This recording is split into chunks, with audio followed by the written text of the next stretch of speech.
Hello दर्शकों, मैं आप सबकी नीरू सिंह अपने यूट्यूब चैनल में स्वागत करती हूँ। तो चलिए इस गाने को सुनिए और पसंद आए तो लाइक करिए, शेयर करिए और अगर पसंद आए तो आप इसे अपने रिश्तेदारों में भी शेयर करिए और कमेंट में लिखिए कि आपको यह गाना कैसा लगा।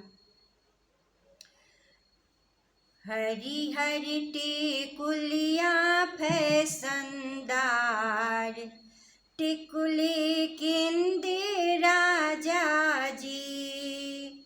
हरी हरी टिकुलिया फैशनदार, टिकुली किंदी राजा जी।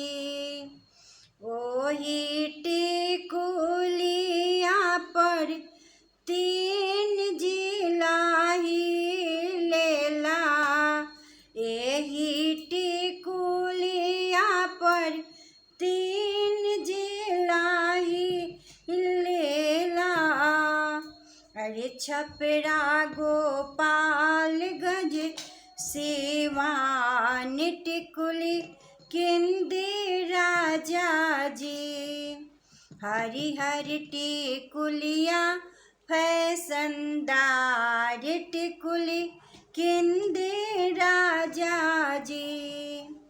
ओही टिकुलिया पर अरे तीन फिल्म बनेला, ओही टिकुलिया पर तीन फिल्म बनेला।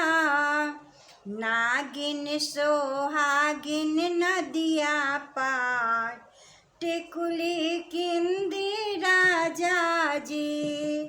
हरी हरी टिकुलिया फैशनदार, टिकुली किंदी राजा जी। ओही टिकुलिया पर तीन हीरो मारेले, ओही टिकुलिया पर तीन हीरो मारेले। अक्षय गोविंदा शाहरुख खान, टिकुली किंदी राजा जी। हरी हरी टिकुलिया फैशनदार, टिकुली किंदी राजा जी। तो चलिए फिर मिलते हैं नेक्स्ट वीडियो में, तब तक के लिए बाय बाय।